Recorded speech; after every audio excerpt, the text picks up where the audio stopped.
अ, अब हम आगे बढ़ते हैं फॉसिल मैन में। सबसे पहला फॉसिल हमारा है रामापिथेकस। ठीक है, अब ध्यान से देखो, मैंने बोला कि कोई भी फॉसिल आएगा आपको चार चीजों पे बात करनी है। सबसे पहले आपको इंट्रोडक्शन बताना है, फिर आपको फीचर्स बताना है उस फॉसिल का, फिर आपको डिस्कस करना है, फिर आपको कंक्लूड करना है। ठीक है, तो रामापिथेकस पहले मैं बताने की स्टार्ट करता हूं। देखो, रामापिथेकस जो है डिस्कवर किया था एडवर्ड लुइस ने 1932 में। अब देखो, याद करना, साइड में लिख लो, जो फॉसिल्स हैं, ठीक है, जैसे आप खोज करेंगे किसी भी फॉसिल्स की, तो आप कैसे खोज करेंगे? आप गड्ढा खोदेंगे, आप जमीन के अंदर जाएंगे। ठीक है, जो जितना पुराना फॉसिल होगा वो जमीन के उतने नीचे दबा होगा। इस बात को याद रखना, जो जितना पुराना है वो उतना जमीन में नीचे है, बस। जो जितना नया है वो उतना जमीन के ऊपर है, होगा जमीन में ही, पर उतना ही ऊपर है जमीन में। ठीक है, तो अब बताओ, रामापिथेकस सबसे पुराना होगा तो सबसे नीचे दबा होगा रामापिथेकस। बस याद करने का तरीका बता रहा हूं। ठीक है, उसके बाद कौन सा दबा होगा बताओ? ऑस्ट्रेलोपिथेकस। उसके बाद निएंडरथल, उसके बाद सॉरी होमो इरेक्टस, होमो इरेक्टस के बाद निएंडरथल, और निएंडरथल के बाद मॉडर्न मैन। ठीक है, इतना याद हुआ। और मॉडर्न मैन तो जमीन के ऊपर क्या, जमीन के नीचे क्या, जमीन के ऊपर भी तो मॉडर्न मैन ही है। मॉडर्न मैन ही तो खोज कर रहा है ये। मैं और आप कौन है? मॉडर्न मैन ही तो हैं। ठीक है, तो जो जमीन के जितने नीचे होगा वो उतना पुराना फॉसिल होगा, तो जो जितना पुराना फॉसिल होगा वो जमीन के उतने नीचे होगा। ठीक है, तो सबसे पहला जो फॉसिल खोजा गया, ठीक है, 1854 में खोजा गया, 1854 में। ये खोजा था निएंडरथल को खोजा गया था, निएंडरथल को खोजा गया था। ठीक है, इसमें हैकेल ने मिसिंग लिंक का कॉन्सेप्ट दिया था। ठीक है, और जैसे ये फॉसिल मिला था 1854 में, ठीक है, तब चार्ल्स डार्विन की किताब चल रही थी कि हम जो हैं एक इवोल्यूशनरी साइकिल के प्रोडक्ट हैं। ठीक है, ये चार्ल्स डार्विन बोल रहा था। On the origin of the species किताब है 1859। ठीक है, तो निएंडरथल की जो डिस्कवरी उस समय हुई, तो उस डिस्कवरी ने जो डार्विन के पॉइंट्स थे उनको सब्सटेंशिएट किया। इस बात को समझ में आया। और एक कॉन्सेप्ट आया निकल के, मिसिंग लिंक। उन मिसिंग लिंक को ढूंढो कि किस तरीके से, जो डार्विन ने बोला है कि apes are our distant cousin, तो एप्स से हम कहां तक आज जो हैं, तो बीच में जो इवोल्यूशनरी लाइन है, जो ट्रांजिशनल पॉइंट्स हैं, जो मिसिंग लिंक्स हैं, वो कौन कौन से हैं, ये बोला हैकेल ने। ठीक है, तो हैकेल ने कॉन्सेप्ट दिया मिसिंग लिंक, जिसपे यूपीएससी में क्वेश्चन बनता है। ठीक है, ये मिसिंग लिंक का कॉन्सेप्ट आया था निएंडरथल की डिस्कवरी के बाद। चूंकि निएंडरथल सबसे ऊपर था, क्योंकि नया फॉसिल है ना निएंडरथल, तो इसीलिए सबसे पहले वो खोजा गया। फिर आप जैसे जमीन के अंदर जाएंगे तो होमो इरेक्टस मिलेगा। होमो इरेक्टस खोजा गया 1891 में, यूजीन डुबोइस थे शायद। और फिर ऑस्ट्रेलोपिथेकस खोजा गया 1924 में रेमंड डार्ट के द्वारा। और रामापिथेकस 1932 में, ये किसने खोजा? एडवर्ड लुइस ने। ठीक है, ऐसे याद कर लेना। ठीक है, बस याद करने का तरीका बताया। क्लियर हुआ? तो Ramapithecus discovered by Edward Lewis in 1932। याद हो गया? चलो, अब रामापिथेकस को खोजा कहां से था? ये खोजा था शिवालिक हिल्स, जो नॉर्थ इंडिया में जो हिमालयाज है ना, उनके फुट हिल्स पे खोजा गया था। ठीक है, from Shivalik foot hills of Himalaya in the form of upper jaw and teeth. मैंने आपको बताया था जब मैं आपको डेंटिशन बता रहा था कि जो डेंटिशन का स्ट्रक्चर है ना, ये डिके बहुत मुश्किल से करता है, बहुत स्लो है इसका डिके रेट। ठीक है, तो पूरा हड्डियां गल वल जाएंगी, लेकिन बस ये वाला स्ट्रक्चर रह जाता है, डेंटिशन रह जाता है। ठीक है, तो यही मिलता है। जितना पुराना फॉसिल होगा उतना ही मुश्किल होगा कंकाल को मिल पाना, एक्चुअल फॉर्मेट में पूरा कंकाल मिल पाना। क्या मिल पाता है? केवल ये जबड़ा मिल पाता है, क्योंकि इसका डिके रेट कम होता है। ठीक है, अब सुनो, तो क्या क्या मिला? अपर जॉ मिला, ऊपर वाला जॉ मिला, और अपर जॉ। ठीक है, और कुछ दांत मिले, जबड़ा मिला और कुछ दांत मिले। क्यों मिले? क्योंकि इसका डिके रेट कम है। बात समझ में आ रही है? Similar to Ramapithecus. और जो रामापिथेकस जो खोजा गया इंडिया में, इंडिया ही तो है, इंडियन सब कॉन्टिनेंट में शिवालिक फुटहिल्स पे, केनिया पिथेकस खोजा गया। केनिया पिथेकस भी रामापिथेकस है। Was founded by LSB leaky. इस नाम को याद रख लो, लीकी, एलएसबी लीकी। लीकी याद रख लो, बहुत है। ठीक है, लीकी ने बहुत काम किया है। ठीक है, इनके बारे में बताएंगे। तो लीकी ने जो ये रामापिथेकस खोजा, इसका नाम पड़ा केनिया पिथेकस। ठीक है, केनिया पिथेकस। ठीक है, इतना याद हो गया? और इसमें पूरा नाम लिखा है लीकी का, ये याद करने की जरूरत नहीं है, बस लीकी याद रखना। Thereafter several fossils of Ramapithecus have been found from different parts of the world. सबसे पहले आपको रामापिथेकस मिला हिमालय फुटहिल्स में। उसके बाद आपको क्या मिला है बताओ? एलएसबी लीकी का मिला है। क्या मिला है एलएसबी लिखी का? Kenya pithecus. केन्या पिथेकस भी रामा पिथेकस ही है। इवोल्यूशनरी लाइन में सबसे पहला फॉसिल, इस चीज को याद रखना। उसके बाद रामा पिथेकस अलग अलग वर्ल्ड में पाए गए। ठीक है, कहां कहां पाए गए, ये कैसे पता चला? देखो ये एक ही है, क्योंकि इनका जो टाइम स्केल है ना ये मैच कर रहा था। ठीक है, और इनके फीचर्स मैच कर रहे थे। ठीक है, हर एक फॉसिल के अपने कुछ फीचर्स होंगे ना उस पर्टिकुलर ट्रांजिशन में, उन फीचर्स को खोजने की कोशिश थी। ठीक है, और फिर उन फीचर्स से यहां ये सिग्निफाई करने की कोशिश थी कि इनकी कल्चरल लाइफ कैसी हो सकती है, या इनकी सोशल लाइफ थी या नहीं थी, और थी तो कैसी थी। ठीक है, क्या ये की जो लाइफ है, क्या ये कल्चर की तरफ बनने वाले पहले कदम की तरफ सिग्निफाई कर रहा है या नहीं कर रहा है, इसकी बात होती थी। क्योंकि देखो रामा पिथेकस ऑस्ट्रेलोपिथेकस कल्चर तो बनाएंगे नहीं। ठीक है, बात समझ में आ रही है? पर एनवायरमेंट का प्रेशर इन पे पड़ रहा था, पर उस प्रेशर में इन्होंने क्या कुछ किया ऐसा जिससे कल्चर्स बनते हुए दिखे या फिर यूज होते हुए दिखे? कुछ टूल्स, जैसे मैंने बताया था ना, रामा पिथेकस और ऑस्ट्रेलोपिथेकस बस ये टूल मेकर नहीं थे, रादर देवर टूल यूजर्स। ठीक है, क्यों टूल यूज कर पा रहे थे? क्योंकि एनवायरमेंट का कंटिन्यूअस प्रेशर पड़ रहा था। ठीक है, बात समझ में आ रही है? और उस प्रेशर के चलते हुए उन्होंने कुछ टूल्स को यूज किया। टूल्स बोले तो पत्थर, सिंपल पत्थर रोड़े अपने हिसाब से फेंक रहे थे। ठीक है, कैसे फेंक रहे थे मैं बताऊंगा, समझाऊंगा। क्लियर हुआ? देवर टूल यूजर्स। अब इसमें याद रखना, ऑस्ट्रेलोपिथेकस में एक होमो हैबिलिस है। होमो हैबिलिस, ये बोला जाता है कि ये एडवांस वर्जन है ऑस्ट्रेलोपिथेकस का, चूंकि जियोलॉजिकल टाइम सेम था ऑस्ट्रेलोपिथेकस के टाइम पे। ठीक है, बट ये होमो हैबिलिस में ऐसा पाया गया है कि इसने टूल्स बनाए हैं। होमो लगा ना के, तो ऑस्ट्रेलोपिथेकस का एक फॉसिल ये दिखाता है कि उसने टूल्स बनाए हैं। ये एलएसबी लीकी सामने लेके आए थे, लीकी साहब। ठीक है, मैं बताऊंगा आगे जाके, कोई दिक्कत यहां तक? तो रामापिथेकस फाइंड किया गया शिवालिक हिल्स में। उसके बाद कौन सा फाइंड हुआ? केन्या पिथेकस, एलएसबी लीकी द्वारा। फिर उसके बाद ग्रीस में, टर्की में, जर्मनी में, पाकिस्तान में, different parts of the world में ये रामापिथेकस के फॉसिल्स पाए गए। रीजन के हिसाब से आप नाम रख देते हैं। ठीक है, लेकिन बोल हम क्या रहे हैं? रामापिथेकस ही बोलेंगे। ठीक है, सब रामापिथेकस हैं। ठीक है, however the only fossil finds are were teeth and jaw. लेकिन जो फॉसिल्स पाए जा रहे थे वो जबड़ा ही पाया जा रहा था। क्यों? क्योंकि उसका डिके रेट कम है। No skeleton fossils were found from anywhere, कहीं से नहीं पाया गया स्केलेटन फॉसिल्स रामापिथेकस का। इतना क्लियर हुआ? रामापिथेकस जो है कितना पुराना है? रामापिथेकस पता कितना पुराना है? 14 मिलियन। ठीक है, 1 million is equal to 10 lakh. ठीक है, तो 1.4 करोड़ से 80 लाख साल पुराना रामापिथेकस है। ठीक है, तो भाई हड्डियां बचेंगी कहां? हड्डियां गल के सुरमा बन जाएंगी या फिर तेल निकल जाएगा हड्डियों का, पर जबड़ा बच जाएगा क्योंकि इसका डिके रेट कम है। हड्डियों का डिके रेट ज्यादा है in comparison to the decay rate of the जबड़ा। ठीक है, तो जबड़ा जबड़ा रह जाएगा, बाकी सब गल बुल के तेल बन जाएगा, तो जबड़ा ही मिला। ठीक है, जैसे जैसे नया फॉसिल है वैसे वैसे आपका डिके रेट जो है, डिके रेट तो हड्डियों का वही होगा ना जितना पहले था। ठीक है, पर आपको अब फॉसिल्स क्यों मिल रहे हैं? इसलिए मिल रहे हैं क्योंकि हड्डियां डिके नहीं हो पाई हैं पूरी तरीके से, वो टाइम रीच नहीं हो पाया है। ठीक है, तो रामापिथेकस में केवल जबड़े मिल रहे हैं, बाकी सब हड्डियां गल चुकी हैं। क्योंकि टाइम कितना पुराना है सोचो, 1.4 करोड़ से 80 लाख साल पुराना। ठीक है, अब 14 मिलियन ईयर से 8 मिलियन ईयर अगो। इतना क्लियर है? अब फीचर्स हम बात करते हैं। मैंने बताया ना ये इंट्रोड्यूस आपने कर दिया, इससे थोड़ी इसका आधा भी लिख दिया, इंट्रोडक्शन में काम हो गया। अब फीचर्स में बात करते हैं। Dental arcade. देखो डेंटल आर्केड क्या होगा? क्या ये एप लाइक हैं? देखो एप से स्टार्ट हुए हैं पर ये मैन की तरफ बढ़ रहे हैं, तो कुछ फीचर्स इनमें कॉमन होंगे। ठीक है, देखो डेंटल आर्केड जो इसका पैराबोलिक होगा मैन वाला। ठीक है, मैन का पैराबोलिक होता है ना वी शेप्ड, तो डेंटल आर्केड वी शेप्ड है। तब हम ये बता पाते हैं कि ये एप है या नहीं है। ठीक है, कोई भी फॉसिल आपको मिलता है, आपको क्या पता कि वो बंदर का फॉसिल है? आपको क्या पता वो एप का फॉसिल है? आपको क्या पता वो रामापिथेकस का फॉसिल है? आप उसका डेंटल आर्केड देखते हैं कि वो पैराबोलिक है, ये ना ये देखा जबड़ा, ये पैराबोलिक है या नहीं है, इस बारे में बात करते हैं। दूसरा आप देखते हैं आईसीपीएम का रेशियो। बताया आईसीपीएम?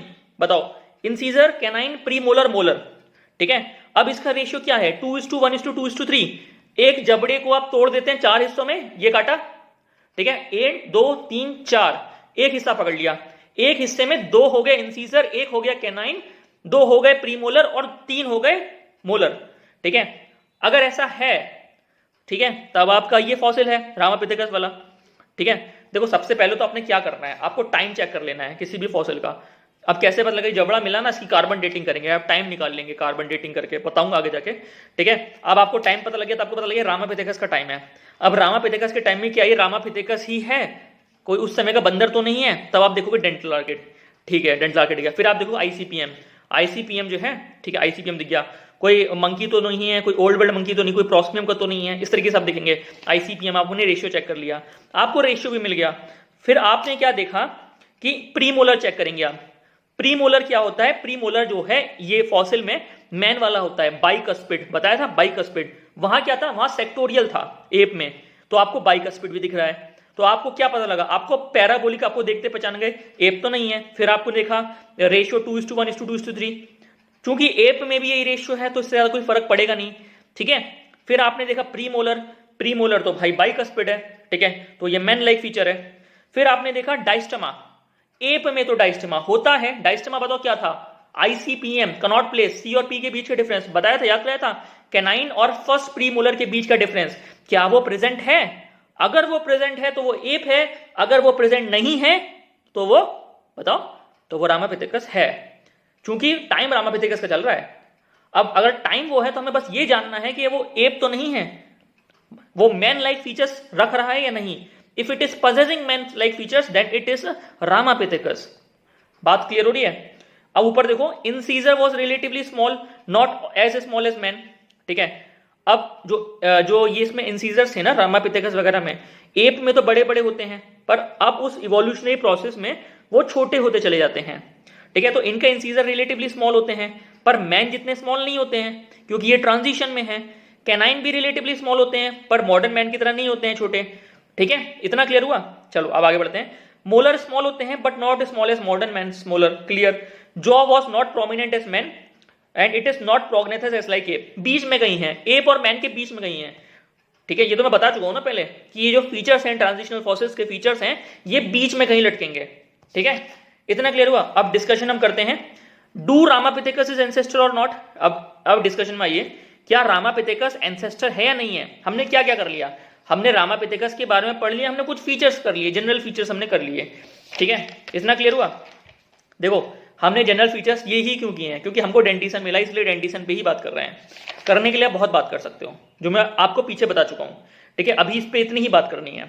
अब डिस्कशन में जो चीज होती है, मेन चीज ये होती है कि क्या रामापिथेकस या फिर कोई भी एक फॉसिल एंसेस्टर है या नहीं है, इसके बारे में बात है, ठीक है। अब सबसे पहला जो ये प्राइमेटोलॉजिस्ट नहीं कह सकते, ये क्या हो गए, फिजिकल एंथ्रोपोलॉजिस्ट, सॉरी, 1974 में आए फ्रेयर, नाम याद करिए फ्रेयर, ठीक है। दो चार नाम मैं आपको याद बताता हूं, एक फ्रेयर है, एक ईएल साइमंस है, एक पिल्बीन है, ठीक है। इनकी लड़ाई होती है आपस में, इनकी लड़ाई को समझना है। देखो फ्रेयर 1974 में आए, वो बोलते हैं कि Ramapithecus is not an ancestor of man. क्यों? उन्होंने क्या आर्गुमेंट दिया, बस सुन लियो। रामापिथेकस जो टीथ एंड जॉ है, दो स्मॉल और ये छोटे हैं, however not small as that of man and so it cannot be placed in human ancestry, ठीक है। और ह्यूमन एंसेस्ट्री में उन्हें प्लेस नहीं किया जा सकता, ठीक है। और पर इनको पॉन्जिट फैमिली में प्लेस करा जाए, मैन फैमिली। अब फ्रेयर जो हैं ये डीप में नहीं गए, इलेबोरेट नहीं कर पाए, ठीक है।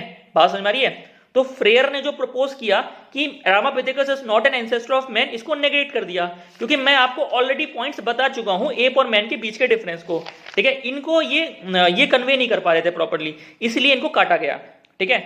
बात समझ में आ रही है? उन्होंने क्या बोला, उन्होंने ये बोला कि रामापिथेकस का जो दांत है और जबड़ा है ये स्मॉल तो है, पर ये मैन जितना स्मॉल नहीं है, ठीक है। और भाई बात समझ, लेकिन बाकी सारे फीचर्स तो एप नहीं थे ना।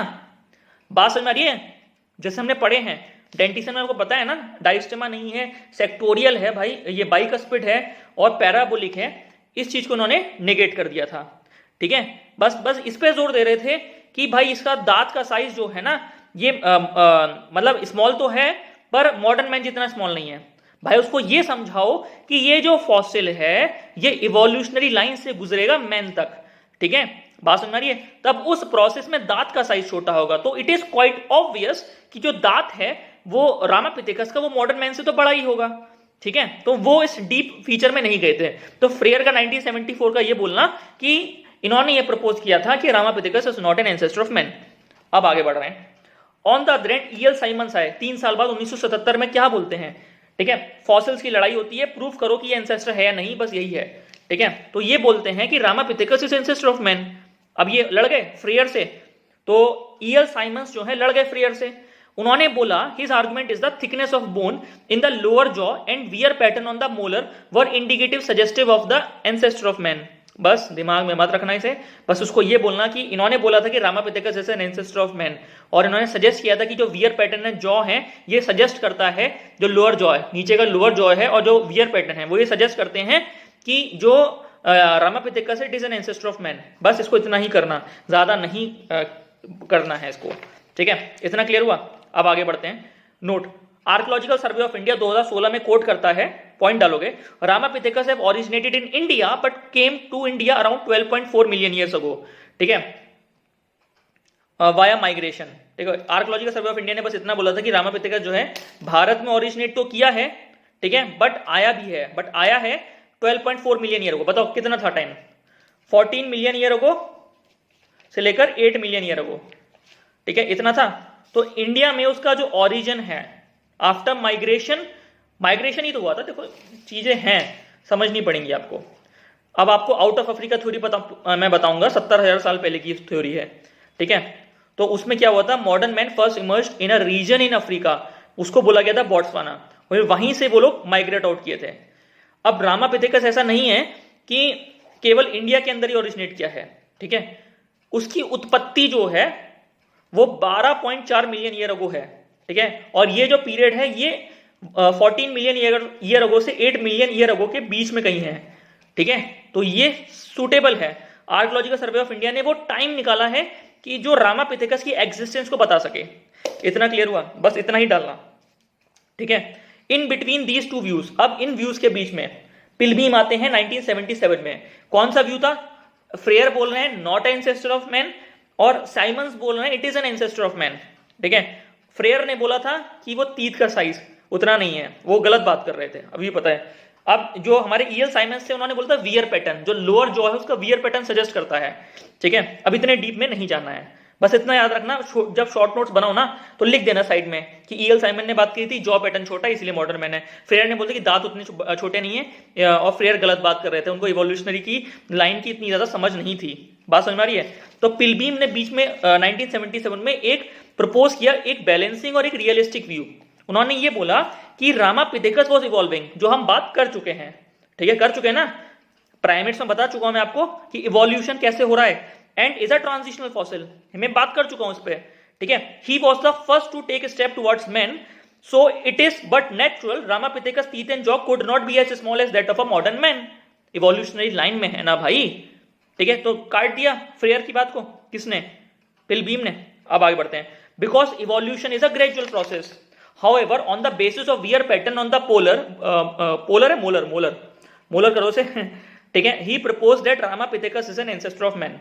तो देखो बात कौन सही कर रहा था, फ्रेयर और किसमें, हमारे ईएल साइमंस में। ईएल साइमंस सही बात कर रहे थे, फ्रेयर गलत बात कर रहे थे। पिलबीम ने क्या किया, बस एक कॉपी चेक करी है, फ्रेयर की बात को काटा है कि भाई ये गलत है, इसका रीजन ये है जो हम पहले आपको बता चुके हैं, क्योंकि इवोल्यूशनरी लाइन का प्रोडक्ट है और पहला स्टेप है towards evolution of a modern man. Evolution is a gradual process, और इस लाइन के दौरान जो दांत का साइज है वो घटता है।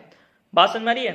तो पिलबीम ने बोला, और इसके आर्गुमेंट को सपोर्ट किया, ईएल साइमन के आर्गुमेंट को, ठीक है, कि जो वियर पैटर्न है वो क्लियरली सजेस्ट करता है, मोलर का जो वियर पैटर्न है, that it is a ancestor of man.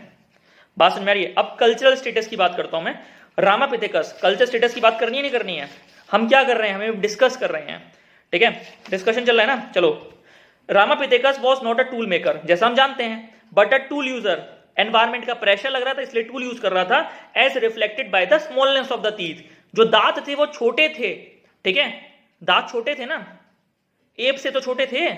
अब दांत का छोटा होने का क्या मतलब है? इट वॉज यूजिंग टूल्स, ठीक है, but it was not creating tools.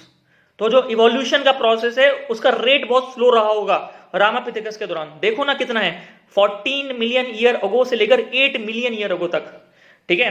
तो बस इतना याद रखना कि Ramapithecus was not a tool maker, rather a tool user, ठीक है। स्मॉलनेस ऑफ अ टीथ नहीं समझ में आया तो हटा देना, कोई दिक्कत नहीं है। He used tried to stand erect and even tries throwing stones on big animals. Try करा ना उसने, आप भी ट्राई कर रहे हैं पढ़ने का, ठीक है, तो उसने भी ट्राई किया। आपका ट्राई करते करते करते करते एक स्टेज ऐसी आएगी, आपका यूज डिसयूज ब्रेन पर ऐसे आएगा कि आप जो है उसके यूज टू हो जाएंगे, ठीक है। तो यही इसने किया, he used or tried to stand erect and even tries throwing stones on big animals. This stone is tool. यही स्टोन जो है वो टूल है, यूज फॉर सेल्फ डिफेंस। यही तो बात है। अब टूल का मतलब ये मत समझना कि पेन बना रहा है या फिर हथौड़े बना रहा है, नहीं, सिंपल स्टोन, स्टोन दिख रहा है, स्टोन वही उसके लिए टूल है। उसको फेंक रहा है तो वही टूल है। बाद में उस टूल में वो कुछ करेगा, चॉपर करेगा, चॉपिंग करेगा, हैंडेक्स बनाएगा, क्लीवर बनाएगा, बोरर बनाएगा, पॉइंट बनाएगा, स्क्रैपर बनाएगा, ब्लेड बनाएगा, ब्यूरिन बनाएगा, माइक्रोलिथ बनाएगा, कंपाउंड टूल बनाएगा, पॉलिश टूल बनाएगा, ये सब करेगा वो आगे जाके, ठीक है। बात समझ में आ रही है। लेकिन उससे पहले क्या कर रहा था, वो बेयर स्टोन्स का यूज कर रहा था। उस स्टोन का यूज करना ही उसे टूल यूजर बनाता है, ना कि टूल क्रिएटर। जब ये सब बनाएगा ना, जो मैंने बताया भी आपको, वो टूल यूजर बनेगा, टूल मेकर बनेगा, और ये होमो इरेक्टस के बाद से स्टेज स्टार्ट हो जाएगी। इतना क्लियर हुआ। He was using available stones to serve his objectives. It must be noted that he was not making tools. ठीक है। In determining the phylogenetic status of any fossil, actually 3 types of evidence are required. कौन कौन सा evidence है? एक school के बारे में बताओ, एक स्केलेटन कैसे है वो इरेक्ट हो रहा है, और एक उसका डेंटिशन बताओ। ETB वाला बता ना, इरेक्ट पोस्चर, टीथ और डेंटिशन, ठीक है। इरेक्ट पोस्चर, डेंटिशन और ब्रेन, ETB, ठीक है। यही तो ना, ETB था ना। अब इन तीनों की बात करो। अब आगे कर रहा हूं, कंक्लूड कर रहा हूं। In case of Ramapithecus, though Ramapithecus fossils was found across the world, since fossil finds were only teeth and jaw. क्यों teeth and jaw? बता चुका हूं। Due to incomplete evidence, any judgment regarding phylogeny of Ramapithecus is definitely lopsided. ठीक है भाई, क्योंकि skeleton तो मिला ही नहीं है। हमने बताया आपको कि उसने कोशिश करी इरेक्ट होने की, बट आपके पास एविडेंस है नहीं है ना। बात समझ में आ रही है? Not correct. तो यही चीज खोजनी थी इन्हें, ठीक है। अब वो इरेक्ट होने की कोशिश कर रहा है, एविडेंस लाओ ना। फॉसिल्स के अंदर बोन्स, स्केलेटन नहीं मिले हैं, तो एविडेंस है ही नहीं। आपने ये एज्यूम किया है कि उसने इरेक्ट होने की कोशिश करी है। बात समझ में आ रही है? तो ये दिक्कत है। Still unless another fossil with clear cut evidences is not found, the status of Ramapithecus as first human ancestor would continue. ठीक है, जब तक कुछ और कोई एविडेंस नहीं आता है तब तक हम ये मानेंगे कि Ramapithecus was our first ancestor. ठीक है, चलिए रामापिथेकस खत्म होता है, नेक्स्ट में मिलेंगे।